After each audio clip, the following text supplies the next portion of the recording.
Hi everyone, it's Ren here. Good to see you guys. It's a cleaner version of me that's welcome you today.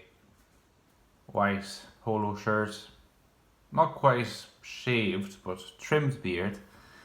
And the only negative really is that the weather is kind of bad and it's late as well. So I think that the light is not ideal. It's not going to be very ideal in this video, so I apologize in advance about that.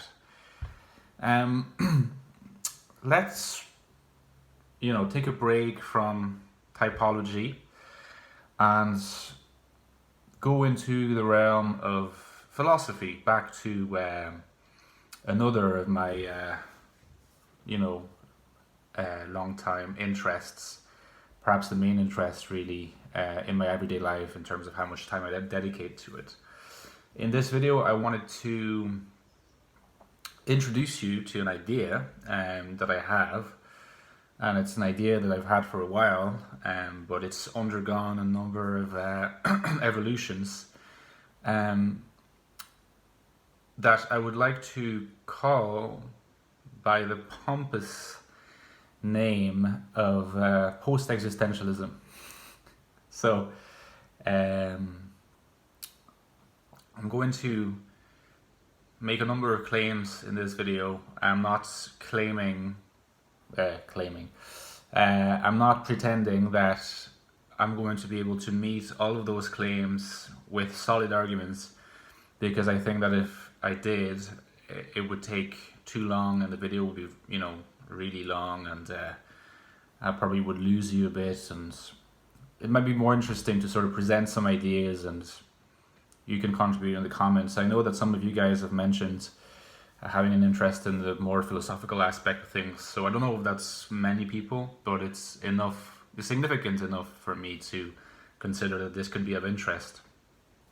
I think that post-existentialism is a term, I have not checked this, so take what I'm going to say now with a pinch of salt. I think that the post-existentialism is something that doesn't exist. It's something that I would suggest as my own philosophical approach.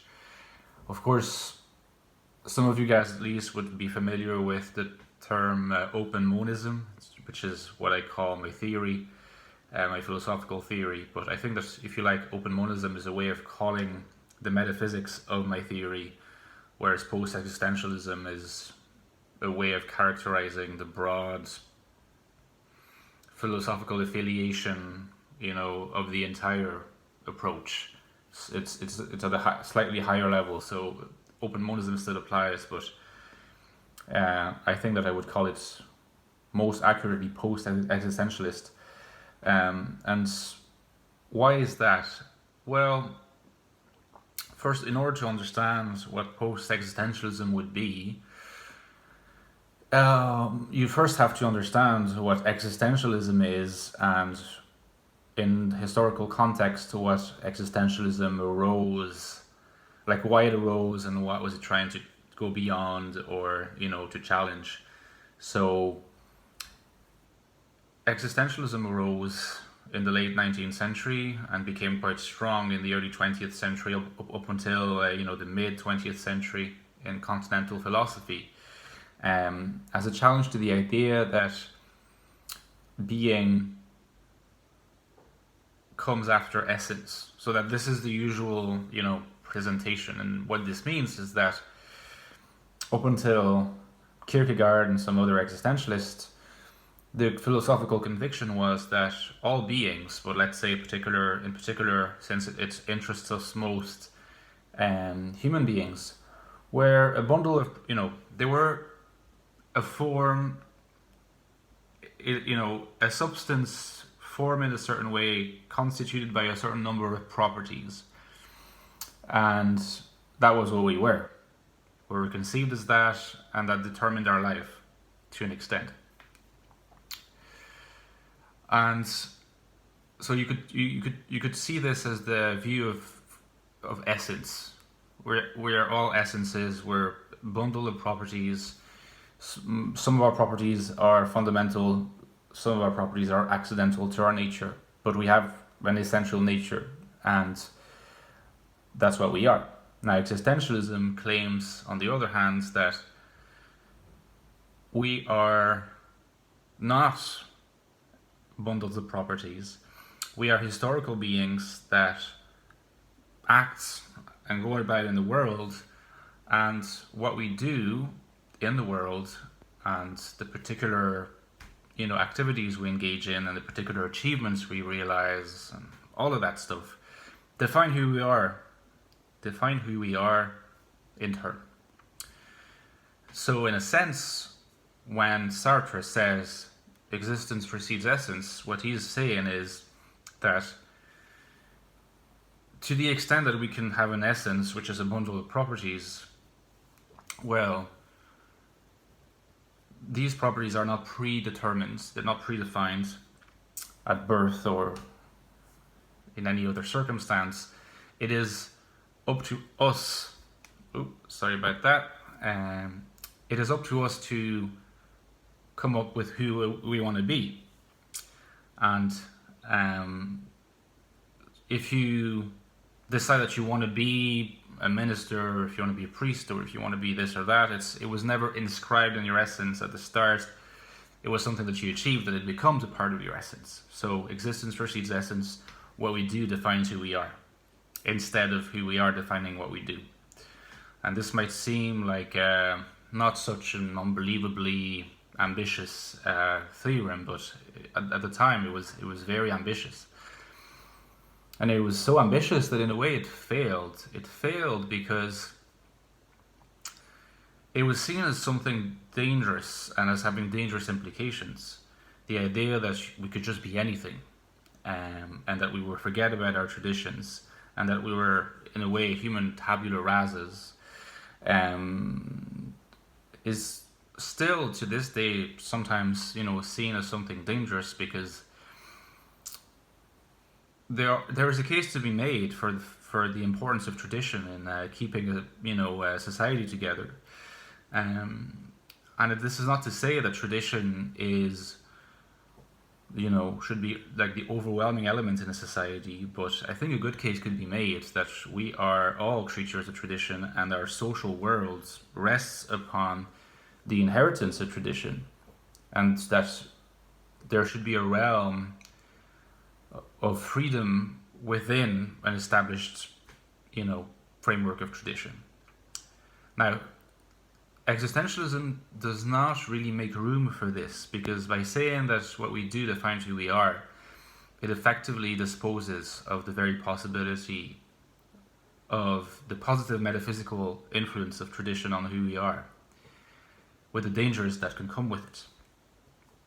And on the other hand, essentialism, so what existentialism was fighting against in a certain sense,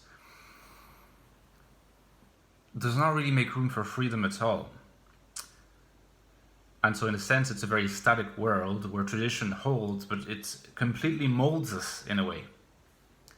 And we don't really have a lot of, or any freedom beyond what we inherit historically, and we contribute to history in a way which is not really of our own accord. Like, our notion of freedom is very limited. And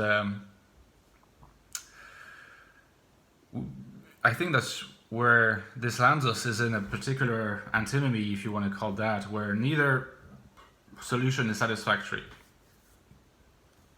One vision is too static, does not make enough room for freedom in history and for self-determination.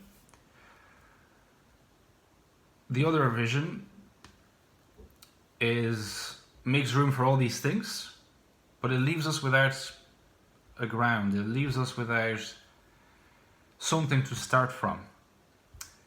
And neither is it very realistic or credible, but like I said, to assume that this is possible is arguably dangerous, because a lot of what we learn, a lot of what we know, a lot of how we learn to operate in the world and relate to others in a healthy way is due to our inheritance of an implicit system of rules that come into our lives, comes into our existence, and it's bestowed by tradition.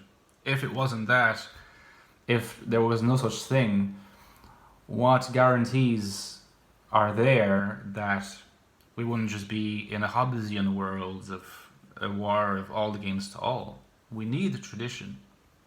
Now, Heidegger really tried to rehabilitate the idea that tradition was important. He's often misinterpreted as conservative for this reason. A lot of thinkers, even to this day, a lot of philosophers who put an emphasis on tradition are seen as right-wing or at least conservative, sometimes reactionary. But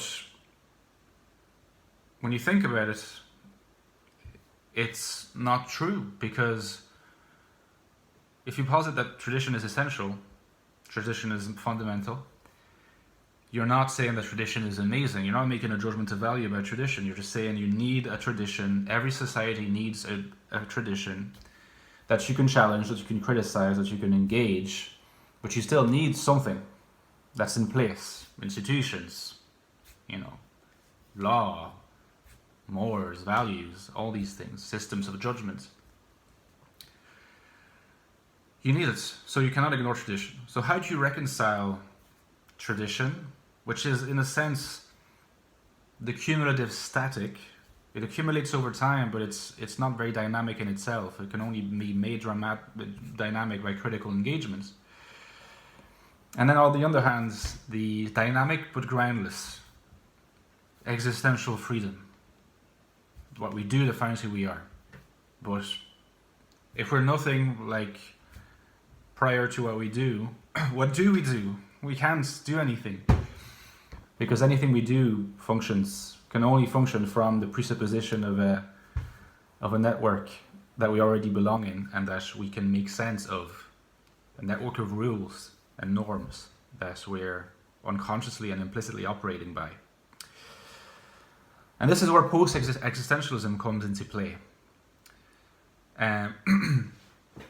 Post-existentialism is really the idea that there are a lot of really, really good insights about existentialism. That's existence, the given of existence ought to be given a very, very important place in the interpretation of the world in general. And that we can't go back to we can't go back to the philosophy that considered that everything has to be understood in terms of a pre-established set of properties constituting human substances. But how do we do this? Well, I think that the only way we can do this is by freeing ourselves from the idea that we are structured in a limited manner. Because what's really interesting about existentialism is that it does not reject the idea that we are structured in a limited manner. It only says that this finite structure is informed historically by our actions and our doings, rather than is being informed in terms of substantially in terms of properties that define who we are. But in both cases, it's accepted that we are, in some sense, a limited, structured thing, whatever this might be. And in the case of existentialism, we're a kind of tank, and everything that we do constitutes of facts, and it informs what is called our facticity. What post-existentialism, I'm struggling to even say the word, proposes to do is to reinterpret the very idea that we are structured by means of limitedness and delimitation, but rather that we are open things. We're like an unfinished, a permanently unfinished kind of structure. And through being unfinished, we are always built in a certain sense. So we are grounded, we're somewhere, and this informs who we are, and it allows us to project ourselves into the future where we perform actions that continue to define who we are. And so it proposes to establish a kind of continuity between the past, the present, and the future. The idea of projection from tradition to, the future by means of history, which is itself to an extent free, cannot be facilitated by essence. It cannot be facilitated by saying that essence comes before existence, but it can also not be facilitated by saying that existence comes before essence. Because if you're saying that existence comes before essence, you're still saying there is essence. So let's just get rid of essence completely. And let's just say that existence is, as I call it, an open ground, une ouverture in French, an opening. An opening in the ground. The ground is tradition. The ground is the past. It defines us, it's true.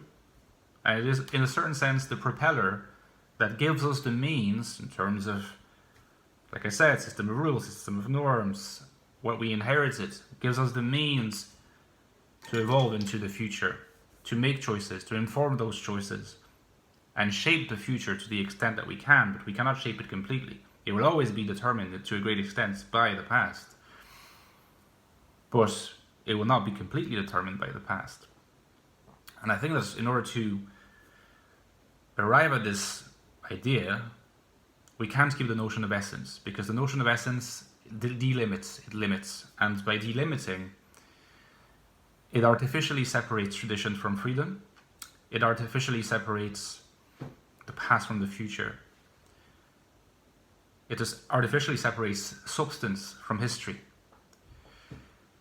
If you consider with me that there's only one thing really, open monism, you have to get rid of the concept of essence. Post-existentialism is not existentialism because it doesn't say that existence precedes essence. It says existence is something else than essence entirely. Essence is only a mental construct we have. It doesn't have any ontological or metaphysical meaning. What there is only existence, but existence is not essentially defined. It's open-groundedly defined. A permanent opening from a ground. You can take the ground as tradition, as the past, as being open toward the future. And the meeting points between these two is the present. See you soon, guys. I was kind of like, riffing a little bit in this video, so we'll see how it turns out, but I hope you enjoyed it. Ciao.